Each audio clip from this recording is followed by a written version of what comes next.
그날에 여호수아가 세겜에서 백성과 더불어 언약을 맺고 그들을 위하여 율례와 법도를 지정하였더라. 아멘. 오늘은 우리가 알고 있는 말씀과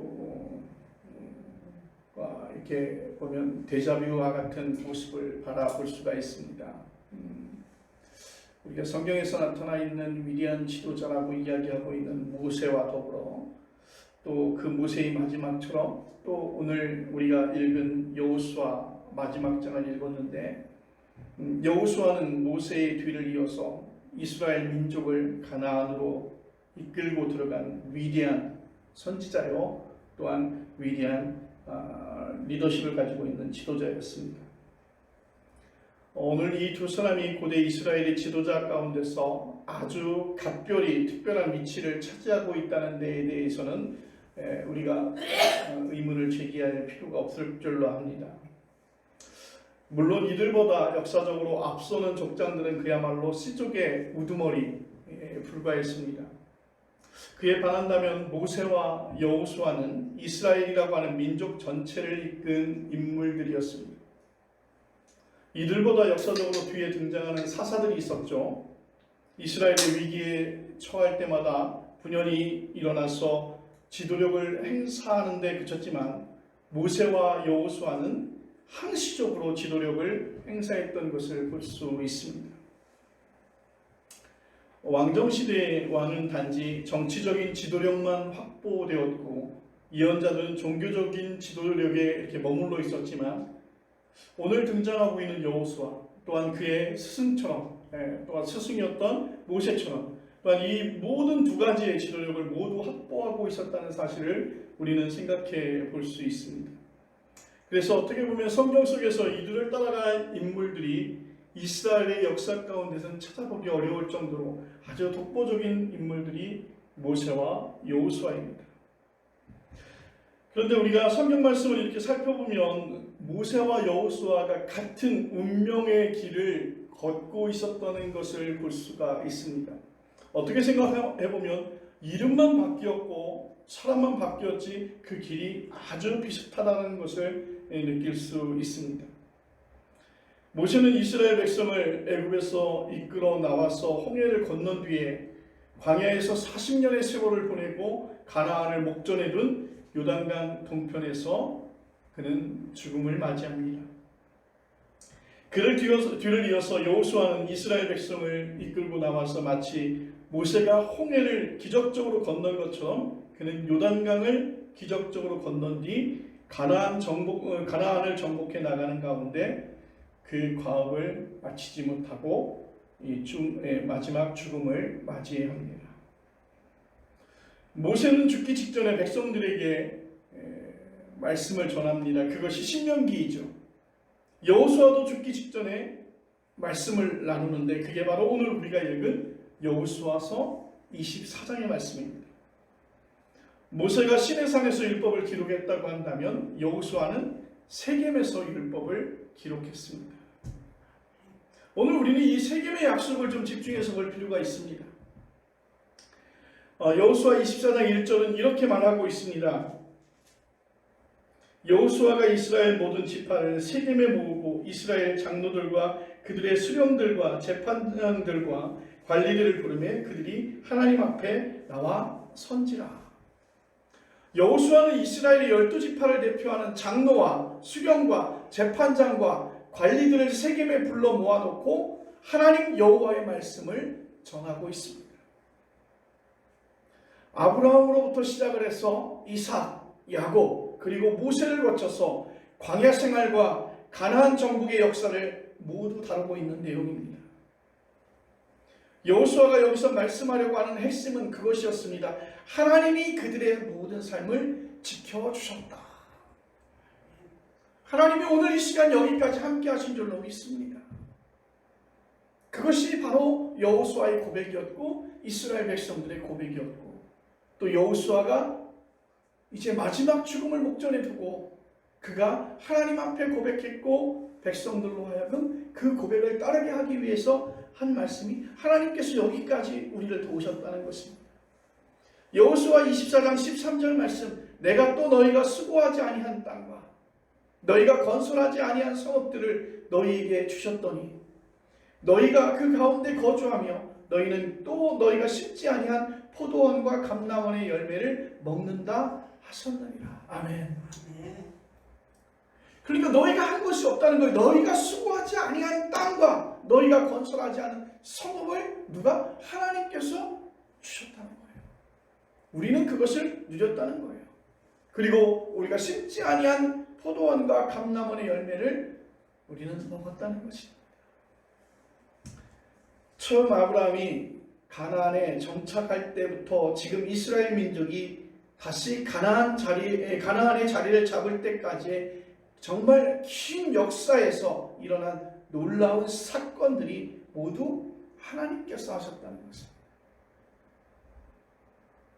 오늘 이 사실을 여호수아는 분명하게 그 이스라엘 백성에게 전달하기를 원했습니다. 그리고 여호수아는 이스라엘 백성들에게 그 결단을 촉구합니다. 오늘 성경에서 여호수아가 강력하게 말씀하는 것이죠. 너희가 한 것이 아무것도 없지만 하나님께서 건설하시고 너희에게 주셨다. 하나님께서 여기까지 도우셨다. 하나님께서 우리와 함께 하셨으며 그 모든 일 가운데서 하나님이 하셨다는 사실을 그들의 입술로 고백하게 만들고 여호수아는 이방신을 버리라고 그렇게 말합니다. 오늘 그 이방신을 구체적으로 세 가지를 들어서 여호수아는 이야기하고 있습니다. 그 첫 번째가 메소포타미아와 이집트 제국의 신, 그리고 가나안 원주민들의 신. 만약 여호와를 섬기고 싶지 않다면 이방의 신들을 섬겨도 좋다고 했습니다. 그러나 어느 쪽이든지 너희가 선택하라고 하는 것입니다.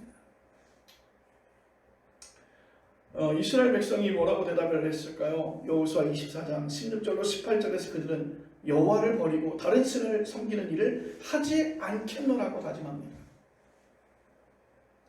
그 이유를 그들은 두 가지로 들었습니다. 그 첫 번째, 하나님이 행하신 출애굽과 가나안 정복이었습니다. 그 두 사건은 바로 이스라엘 백성들의 생존과 연결이 되어지는데 이 두 세계와의 관계를 끊는 것만이 그들의 생존할 수 있는 길이었습니다. 오늘 백성들의 대답을 들은 여호수아는 예상 밖의 말을 합니다. 19절 말씀 우리 다 같이 한번 보겠습니다. 19절 말씀.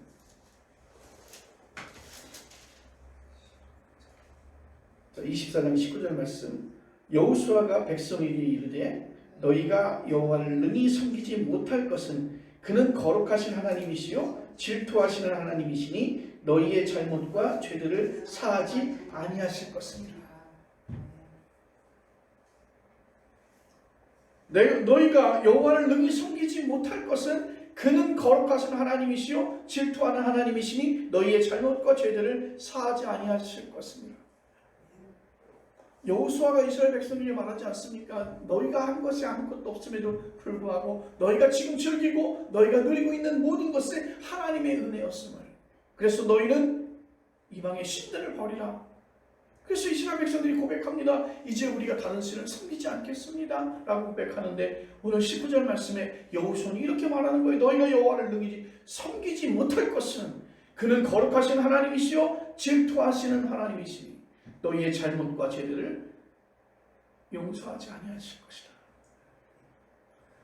앞에서 여호수아는 여호와의 하나님을 선택하든지 이방신을 선택하든지 양자택일을 하라고 강요하지 않았습니까? 그래서 그들은 여호와를 따르겠다고 고백합니다. 여호와 하나님을 따르겠다고 고백합니다. 그렇게 고백하고 나선 백성들의 고백과 결단을 완전히 무시하는, 어떻게 보면 성경 말씀 속에서 여호수아는 그들이 고백하는 것을 보고 잘했다. 너희의 선택이 정말 잘 되었다. 너희가 이방신들을 버리고 여호와 하나님을 섬기겠다고 했던 너희들의 그 결단과 결정이 복이 있을 것이다. 그렇게 해야 됨에도 불구하고 오늘 엉뚱하게도 19절 말씀에 여호수아는 너희가 하나님을 섬기지 못할 것은 거룩하신 하나님은 질투하시는 하나님이시니 그리고 너희의 잘못들을 사하지 아니할 것이라고 그렇게 말씀하고 있습니다. 당신들은 여호와 하나님을 도저히 섬길 수 없습니다. 그리고 그 이유에 대한 여호수아의 해명이 특이합니다. 하나님은 거룩하며 하나님은 질투하신다는 것이에요. 오늘 이런 하나님이 이스라엘 백성들의 잘못과 죄를 용서하지 않는다고 말씀하고 있습니다. 이것이 바로 우리가 알고 있는 구약 신앙의 정체이며 본질인 것입니다. 이 말씀을 주면서 이 말씀을 통해서 어떻게 말씀을 이해할 것인가 굉장히 혼란스러웠습니다. 여기서 궁금한 것은 한두 가지가 아닙니다.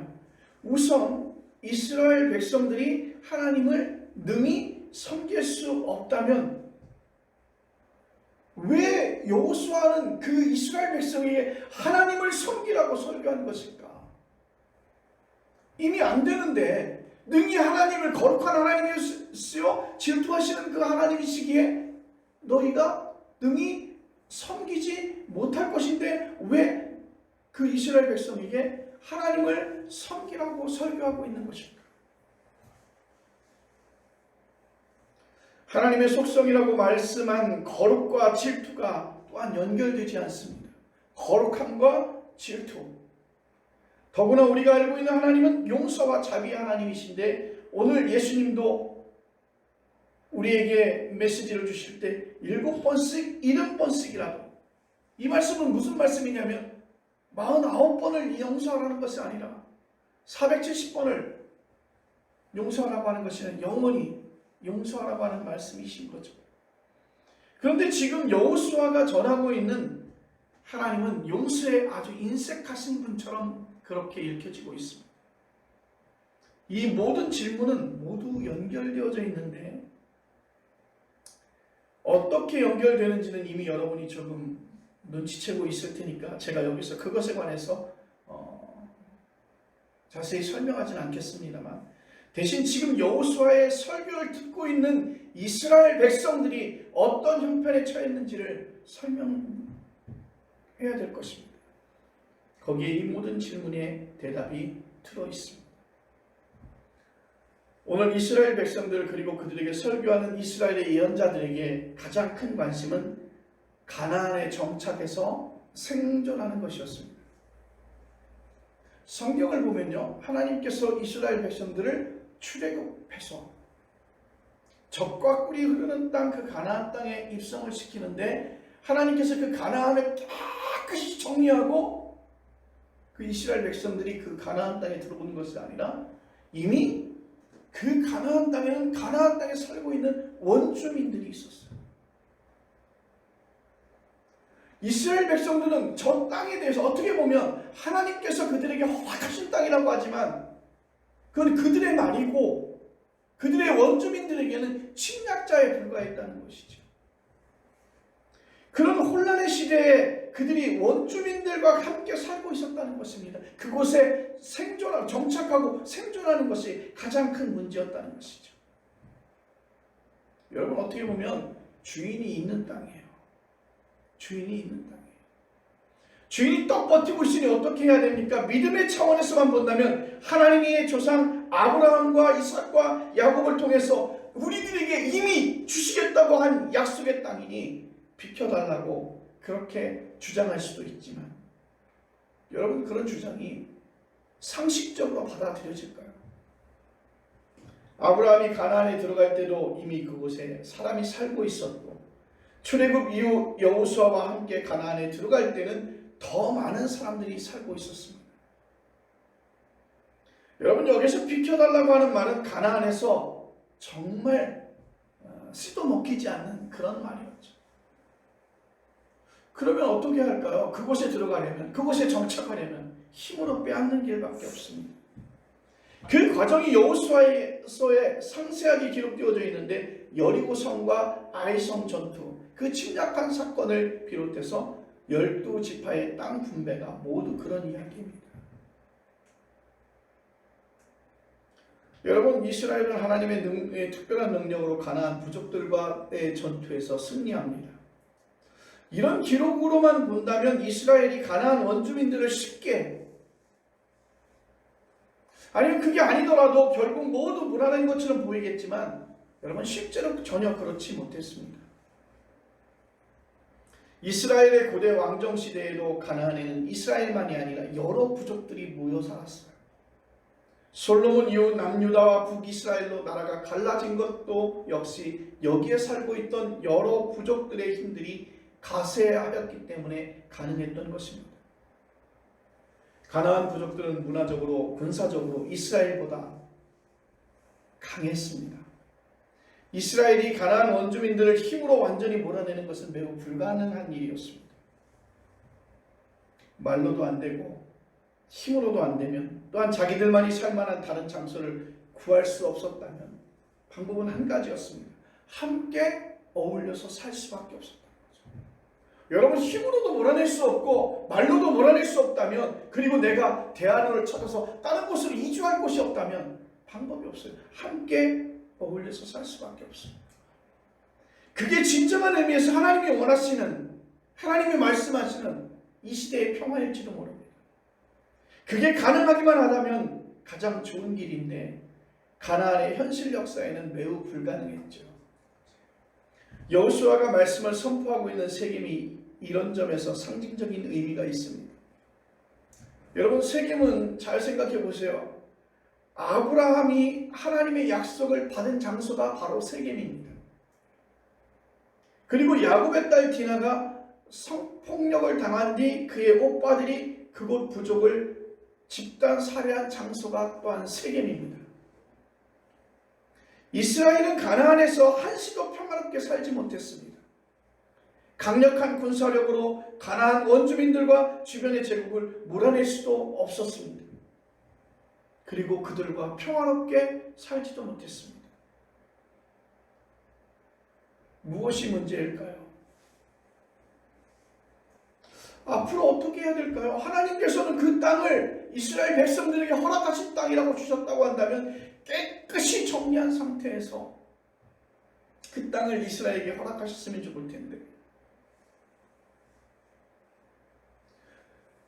애굽의 통치 가운데 그렇게 고생하다가 하나님께서 약속하신 땅을 주신다고 해서 40년의 그 광야 생활을 마치고 이제 그 가나안 땅에 들어갔는데 또 고생의 시작이 되어지는 거예요. 이렇게 이스라엘의 역사에 대해서 진지하게 고민한 사람들을 가리켜서 우리는 신명기 학파라고 그렇게 말합니다. 그러니까 신명기사가 또는 그 학파는 기원전 620년경에 활동했습니다. 여러분, 우리가 읽은 여호수아도 바로 이 신명기 사가의 기록입니다. 그러니까 여호수아의 실제 활동 시기와 신명기 사가의 활동 시기 사이에는 대략 600년의 어떤 그런 시간 차이가 나고 있습니다. 여호수아의 설교를 듣고 있는 사람은 형식적으로는 기원전 1200년 전 세겜 계약이 이루어지던 시대의 사람들이었지만 실제로는 기원전 6세기의 사람들입니다. 기원전 6세기는 바벨론에 의한 예루살렘 함락과 바벨론 유배 그리고 귀환이라고 하는 엄청난 사건들이 회오리 바람처럼 일어난 그런 시절이었습니다. 그들은 이스라엘의 역사에서 근본 문제가 뭐냐 하고 질문을 했고, 이제 여호수아의 입을 통해서 그들은 다시 한번 확인하고 그 대답을 듣습니다. 그 대답은 아주 간단하고 분명합니다. 이스라엘 백성들이 여호와 하나님 말을 온전히 섬기지 않는다는 것입니다. 그들은 오늘 본문에서 하나님을 섬기겠다고 철석같이 다짐하고 약속했으나 이것이 기록된 기원전 6세기의 관점으로 보면 터무니없는 말이에요. 이 말씀 어떤 말씀이냐면, 그들이 여호와 하나님을 섬기겠다고 했지만 600년이 지난 사가들이 이때를 기록할 때 보면 그들이 약속한 만큼 하나님만을 섬기지 못했다는 거예요. 그러니까 아주 터무니없는, 그러니까 600년의 그 기간을 두고서 우리가 생각해 보는 것이죠. 결혼할 때 우리는 성원, 선언문, 그래서 선언을 합니다. 많은 사람들을 모여 내가 이 여인을 아내로, 내가 이 남자를 남편으로, 서로가 서로를 신뢰하며 영원히 잘 살 것을 약속을 해요. 나는 아내를 사랑할 것이며 나는 남편을 존중할 것이며 나의 아내 나의 남편으로 사랑하겠다고 다짐했으나 30년 후를 뒤에 보니까 계속해서 한눈을 판 사람. 당신의 아내에게 집중하지 못하고 당신의 남편을 존중하지 못하고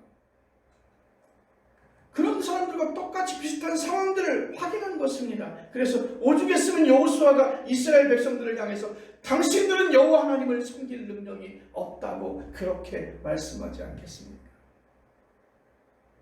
이스라엘 사람들은 믿음이 부족해서 그렇게 흔들리고 결국 하나님의 심판을 받았구나 하고 쉽게 생각하면 여러분 곤란합니다. 그들은 노골적으로 하나님을 거부하지 않았습니다. 여전히 모세의 율법을 지키고 성전에서 하나님 앞에 제사를 지냈습니다. 문제는 그들이 하나님을 믿고 예배 드리는 것만으로는 만족할 수 없다는 데에 있다는 것입니다. 오늘도 가서 하나님 앞에 예배 드렸습니다. 나는 오늘도 가서 하나님 앞에 무릎 꿇고 기도했습니다. 그런데 그것만으로는 만족할 수 없었다는 거예요. 세상의 것에 또 세상이 주는 어떤 그런 매력적인 것에 우리는 관심이 많았다는 것이죠. 가나안 원주민들이 섬기고 있는 신들에 대한 매력을 느꼈다는 거예요. 하나님을 버리지는 않지만 하나님 여호와를 버리지는 않지만 가나안의 신을 겸해서 섬기게 되었다는 것입니다. 간혹 예루살렘 성전 안에 가나안 신의 형상이 놓이곤 했습니다. 여러분은 지금 그게 가능하냐고 이상하게 생각하겠지만 그게 가능했어요. 그것을 우리는 혼합주의라고 합니다. 신명기사가 앞에 놓인 이스라엘의 가장 큰 문제가 바로 이 혼합주의였어요. 그러니까 여러분 생각해 보세요. 하나님 앞에 예배하지 않은 게 아니에요. 하나님 앞에 기도하지 않은 게 아니에요. 하나님 앞에 제사 드리지 않은 게 아니에요. 그들은 하나님 앞에서 예배했습니다. 모세의 율법을 지켰습니다. 그리고 하나님의 말씀을 따랐어요. 그런데 겸하여 그들은 매력적인 가나안의 신을 섬기고 싶다는 것입니다. 오늘 우리에게도 그대로 나타나지 않을까요? 우리의 삶 속에도 그렇게 투영되지 않습니까? 교회 안에 이미 물량주의가 신으로 자리 잡고 있습니다. 우리가 만모니즘이라고 이야기하는데 기복주의는 성전의 지성소를 차지했으며 주술이 신앙을 밀어내고 있습니다. 교권이 생명의 영을 질식시키고 있는 이때 율법이 복음을 짓누르고 있습니다. 종말론적 공동체인 교회가 세속의 질서에 영합하고 있습니다. 예수님의 말씀을 빌리면 오늘의 한국교회와 기독교의 신자들은 하나님과 재물을 겸하여 섬기고 있다는 것입니다. 그게 무슨 말씀입니까? 예수의 축복을 입에 달고 살죠. 여러분 교회에서 축복을 말하지 않으면 설교가 되지 않습니다. 그래서 그래요. 예수 믿으면 출세하고 예수 믿으면 돈 벌고 예수 믿으면 시집장가 잘 간다고 11조 예물 잘 드리면 물질적인 축복이 반드시 따른다고. 그렇지 않으면 틀림없이 손해를 본다고 그렇게 가르치고 있습니다. 생각해 보세요. 야베스의 기도, 긍정의 힘, 잘 되는 나, 모든 게 베스트셀러가 되었어요. 이 모든 내용들이 가지고 있는 그 내용들을 보면 거의 그런 내용들이에요. 이렇게 하면 예수 잘 믿으면 그런 내용이에요. 그러니까 어떻게 보면 내가 예수를 믿는 이유가 돈 잘 벌기 위해서 예수를 믿는 거고 내가 예수 믿는 이유가 출세 잘하기 위해서 예수 믿는 것이고 그래서 그것이 인과관계인 것처럼 여러분 이런 현상의 구체적인 예를 들 필요는 없겠지만 이건 모두가 다 혼합주의예요. 오직 하나님에만 마음을 두기에 불안해서 바벨론, 이집트, 가나안 신을 겸하여 섬기려는 것입니다. 그것이 잘못이라면 세상과는 완전히 담을 쌓고 살아가야 하는 것인지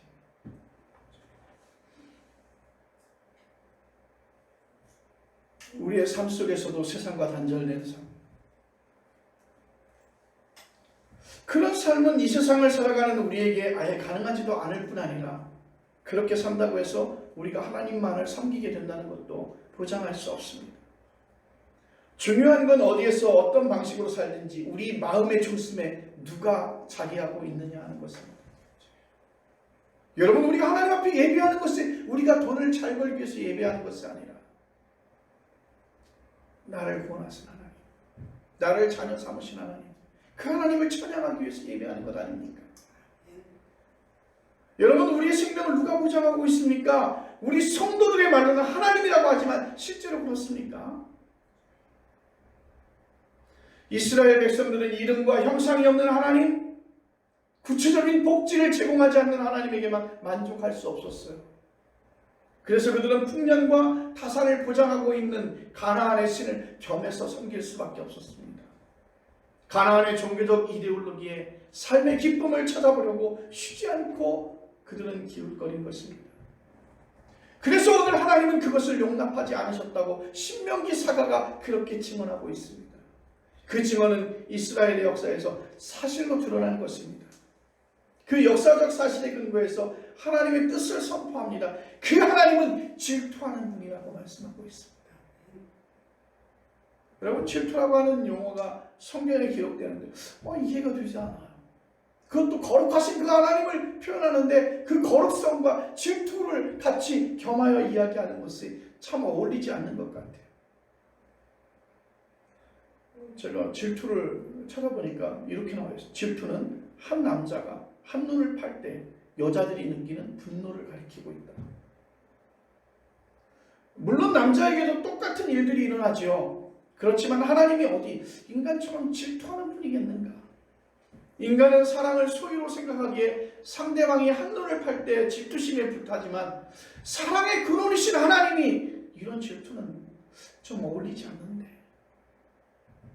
그런데 오늘 본문이 말하고 있는 하나님의 질투는 하나님이 행하시는 인간 구원의 배타성을 가리키고 있습니다. 하나님에게만 가능한 그 구원의 배타성을 오늘 성경은 질투라고 그렇게 말하고 있는 것입니다. 우리가 가장로에서 개척을 해서 예배를 드렸지만 이제 월대산으로 이렇게 옮겨서 예배를 드리고 있습니다. 출애굽이나 바벨론의 기환일 수도 있지요. 또는 아브라함의 조카 롯이 선택한 소돔일지도 모릅니다. 결과는 시간이 흘러야 알겠죠. 그때가 이르기 전에 저는 이렇게 질문하려고 합니다.